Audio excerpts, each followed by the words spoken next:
tries to find Giovanni there. Whoa. He takes her into his arms, urging her to run away with him so she doesn't have to do her questionable job. The woman throws him off, mocking him for wanting to change her life now. Guys, if you're new to this channel, make sure you subscribe, make sure you like this video, make sure you comment down below, and tell me how was your day today, you know? But anyways, y'all, enough talking. Come watch the video with me. Let's rate this video. Come on. So this, in this movie, this female basically sold herself in order to pursue her career, but I feel like there's better ways of you pursuing your career, but let's see. An aspiring singer navigates through her cruel and violent world, desperate to escape. However, her luck keeps forcing her back to the bottom, and she can only blame her suspicious ex-lover for her. Don't tell me she already slept with him that quick. No. Man, don't let that. Oh man, no. Her misfortune. The host of the Tijuanita Club presents a group of attractive ladies who then begin dancing for the audience. For the grand event, Sabina sings and presents herself to the audience. Just then, Giovanni walks into the club and is horrified to see Sabina working there. The woman also stops the performance upon recognizing him before bolting backstage. Because of this, the host has the bouncers take Giovanni away to let Sabina continue. Later, Nico pays for Sabina's attention. She admits that she wants to leave this town, so she asks if he can get her a passport. However, Don Nico notes that he can't protect her if she goes away. Disappointed, Sabina joins another man at a dance floor, frustrating her usual client. The next day, as a cargo train passes through, dozens of residents race to hitch a ride. Among them are Pedro and Juan. However, while Pedro manages to climb a container, Juan stumbles and gets left behind. Refusing to abandon him, Pedro jumps out of the train to reunite with him. Unbeknownst to them, officers block the train and arrest the stowaways trying to pass through the border. While they're being collected, the Mara Salvatrucha gang hides in the fields. When the officers leave to transport a few of the stowaways, Poisson leads his gang to ambush the remaining people. They kill most of the men and take some of the women. During this, that's wow. Keep in mind, this happens in real life as well, y'all. Nah, that's wow. Alita prepares to send. It's not even funny though, but wow. It's something that me knowing that happens in real life. It's like something that I can just barely watch, you know. Pedro manages to climb a container. Juan stumbles and gets left behind. Wait, refusing to abandon him. I actually have a question. So if y'all watching this video, right, I have a question. Like, what if? Keep in mind, before it happens in real life, people show the truth in movies, right? But what if that happens? What if the remaining people that, let's say, survive or end up and didn't end up, you know, being captured by the police? What if that's happening right now? You know? What if that's happening? Pedro jumps out of the train to reunite with him. Unbeknownst to them, officers block the train and arrest the stowaways trying to pass through the border. While they're being collected, the Mara Salvatrucha gang hides in the fields. When the officers leave to transport a few of the stowaways, Poisson leads his gang to ambush the remaining people. They kill most of the men and take some of the women. During this, Doña Lita prepares to send Sabina to a job for a known official, Cosio. Sabina asserts that she promised her a visa after 6 months of work, but it's already been 8 months since she started at the Tijuanita. Sabina wants to pursue a singing career in America, but Doña Lita reminds her that before she reaches the top, she needs to work for it. With that in mind, the woman supplies her with a fake passport, promising that her job with Cosio will earn her enough money for a real one. The two soon head to the bus station, but Sabina realizes that Giovanni followed them, so she hurries into the bus to I mean, that'll be the same case with me. Like, yo, I don't want to be the top biggest YouTuber. I don't want to be that. I want to be one of the most consistent YouTubers ever. I want to be that. I don't want to be like the best YouTuber. I don't want to be the top most looked at YouTuber, the top this and that YouTuber. I don't want to be that, man. I want to be the most consistent YouTuber that there will ever be. Like, it doesn't miss a post. It don't matter. I'm not going to miss a post. I want to be that. That's what I want to be. Late into the night, the bus reaches the border but is stopped by the officers. Few of the undocumented passengers are caught, including Pedro and Juan. While Officer Artemio lets Sabina off the hook, the American officer, Patrick, takes notice of her, so she's told to leave the bus. She later shows the officers her passport, but they know it's fake since she looks younger than what the document suggests. Because of this, she is detained alongside the other passengers. Late at night, a Mara gang member starts pressuring the others to take their money. When he goes to Juan, the man tells him off, leading to him getting beaten. Pedro tries calling the officers for help, but they ignore him. Not long after, Patrick takes Sabina to the break room where he drinks with another colleague, John. The foreigner orders Sabina to clean up for him, and John realizes what the man's planning to do. He refuses to let the colleague use the woman, and when he can't convince Patrick otherwise, he just leaves disappointed. With that, Patrick peeks into the showers to see the lady. As soon as she steps out, the man starts dancing with the hesitant woman before wrapping a belt around her neck to take what he wants. The next day, the undocumented passengers are taken back to the bus station. There, Pedro tells Juan to apologize to the gang member for standing up to him, warning him that the gang owns their land. Because of this, Juan apologizes for offending the man, who merely ignores him. The two then board a boat back to their town alongside a wounded Sabina. After they alight the boatman, Añorve, stares at the woman and makes the sign of the cross for her. Sabina ends up back at the house where the other dancers live, sharing to Talia that the man who attacked her was a border officer. She then recalls seeing Giovanni at the bus stop and blames him for bringing her bad luck. On another day, Artemio spots Doña Lita and offers her a lift to talk business. He assures her that he had nothing to do with what happened to Sabina, though he tells her not to send one of her ladies away without alerting him. He could have prepared to keep Patrick's attention away from Sabina if he'd known. Doña Lita complains how his colleague harmed her face, making it more challenging to sell her services. She then shares that she believes Sabina will make it big if only she wasn't unlucky. Seeing an opportunity, Artemio offers Doña Lita a deal to compensate for what happened. That evening, Don Nico searches for Sabina. I believe there is people that out of nowhere just got lucky with a few posts, but the woman reveals no such that thing Sabina as got luck. into trouble because of her fake passport, which she wouldn't have had to use if her client arranged things for her. Despite this, Don Nico hands the woman money, so she takes them to the woman's room. Giovanni is also trying to sneak into Sabina's room, only to hide when he spots the two approaching. Doña Lita then leaves the customer with Sabina, who still promises to give Sabina a visa passport tomorrow. In exchange for this, the woman tends to his carnal needs, which Giovanni witnesses from the window. Isn't that Angered, the ex? man storms into Don Nico's Gotta office be. the next It's gotta day, be, yeah. holding him at gunpoint. He berates the man for using his position to take advantage of people, declaring that Sabina belongs to him. With Don Nico at his mercy, Giovanni beats him and steals his money, warning him against seeing Sabina again. Meanwhile, Doña Lita takes Sabina back to the bus station. With Añorve giving them a ride across the river, Sabina declares that she'd rather die than fall into Patrick's hands again. Her employer assures her that her previous hardship was just a test of her faith. Worried, Sabina asks if Doña Lita is willing to let her go if things go well. So the woman assures her that she sees her as her daughter, so she wants her to succeed.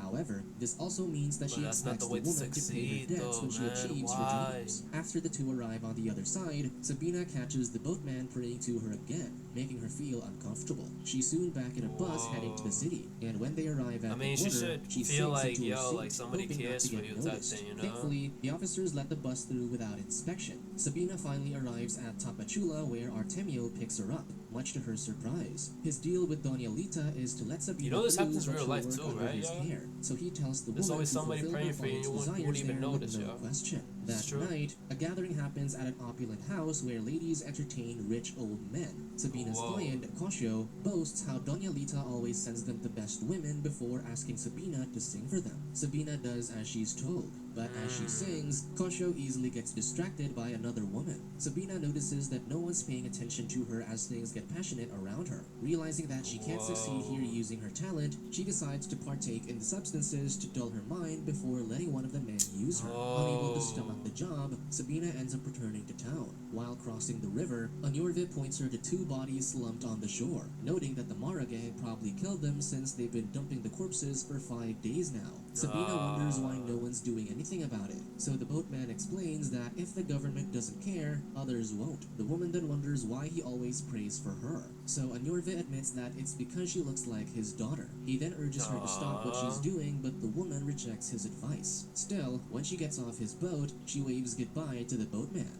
acknowledging his kindness. That night, Giovanni infiltrates the Tijuanita Club to see Sabina again, finding her backstage arguing to the host about changing her screen name. He believes that names like Grace and Marilyn will attract more attention, but Sabina loves her name and refuses to change it for the show. Seeing her determination makes Giovanni smile. He then sneaks into her room and waits for her. Late into the evening, Sabina drinks she with got a Talia, stalker, ranting how though. her luck still won't change. Her Wow. friend wonders why she won't return to Giovanni, but Sabina declares that she'd Let me know rather what you guys die. think, Soon though. enough, a drunk Sabina returns to her room and is surprised to find Giovanni there. Whoa. He takes her into his arms, urging her to run away with him so she doesn't have to do her questionable job. The woman pushes him off, mocking him for wanting to change her life now. This shames Giovanni, but when he starts caressing her, the two end up sharing the woman's bed. After their time, Sabina feels regret, asserting that she wants to leave their past behind. Giovanni insists that he can give her a better life away from here, but the woman tells him to leave her be.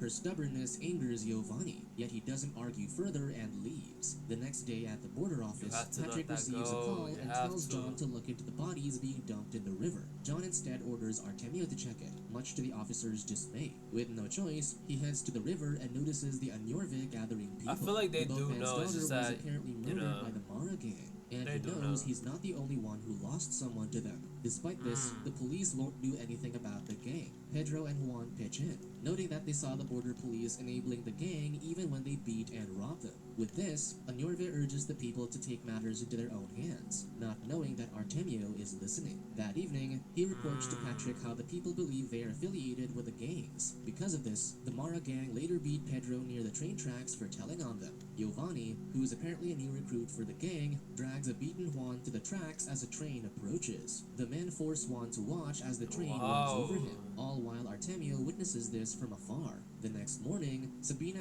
asks Doña Lita if she can perform at the Veracruz, but her employer assigns her back to Tapachula again tonight. With this, Sabina rides the bus again that night and it gets inspected. Sabina pretends to sleep to avoid trouble, but Patrick recognizes her. Thankfully, he gets a call about an emergency, thus saving her from the creepy man. At a bar in Tapachula, Sabina sings and dances while Artemio keeps watch of her. The men goad her to undress, but she insists that she came here to sing, scolding the men for interrupting her. Offended, one of the men goes up the stage to take her mic away. Before things escalate, Artemio drags the woman backstage, scolding her for making a scene. Because of this, she ends up servicing men for the rest of the night. She also stays at Artemio's house, but he wakes her in the morning, scolding her for last night. He forbids her from singing due to her lack of respect, then hurries her to attend to 5 clients that he scheduled for her. That rainy afternoon, Sabina enters the cab to go to her last client, but Artemio's driver informs her that the last one canceled. By Artemio's orders, he kicks her out of the car, leaving the woman stuck in the rain. Abandoned, she walks until she finds an arcade where she watches kids play a dance game. Curious, she plays the game, feeling a sense of youth back for once. That evening, she decides to head to Veracruz instead of going back to town to try her luck. However, Artemio finds her and threatens her into taking the bus back home. Afraid that Patrick will see her again at the border, Sabina gets off the bus midway to walk on her own. Since Patrick doesn't see the woman on the bus, Artemio waits for her in front of the Tijuanita and immediately confronts her when he sees her arrive. He grabs her to take her back to Patrick, but the woman resists and kicks his shin. Because of this, he hits her and cuffs her as she screams, refusing to lie with the violent man again. When the officer hauls her into his car, Sabina continues struggling, even biting Artemio's ear and breaking his windshield. Finally, she exits the car and runs back into the bar. There, Doña Lita blocks Artemio and threatens him with a gun. Defeated, Artemio peels off. Doña Lita then goes to check on Sabina and apologetically promises her to deal with this in the morning. Late that evening, Giovanni sneaks into Sabina's room and finds the woman asleep.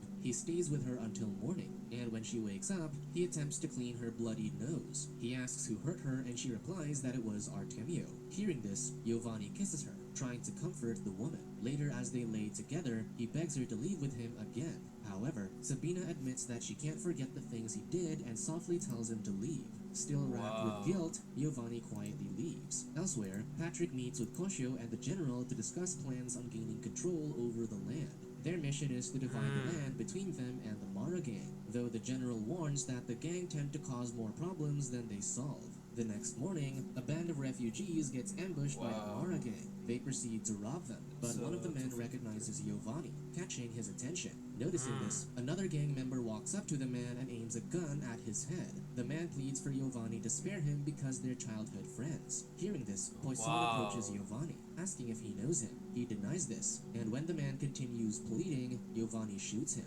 Poisson then tells everyone to go, though Giovanni hesitates, realizing what he'd done to his friend. Despite this, the action proves his loyalty to the gang, so Giovanni later gets his first tattoo. Elsewhere, Artemio catches Sabina alone, so he drags her to his car. Wow, keep in However, mind, yo, she this happens in threatens to real tell life as Patrick well, about his gig in Tapachula. which is She gives him insane a to choice me. to bring her to Patrick or to Oaxaca to get her closer to the American border. With no choice, Artemio drives Sabina to an empty highway, but stops and orders her to wait for him to return since he has an errand to run. Meanwhile, Giovanni and the gang light torches to illuminate a roadway. Soon, Artemio and another officer, Sarabia, arrive in a van, surprised to find the Mara there. Poisson and the rest approach, but Giovanni figures out that Artemio was the one who harmed Sabina. The two suddenly pull out their guns, only for the others to stop them. Sarabia then exits the van to mitigate the situation, explaining to Poisson that his colleague was just confused. Soon, a cargo plane lands on the runway, dispersing the tension between the two groups. The gang then helps unload the cargo into the officer's van,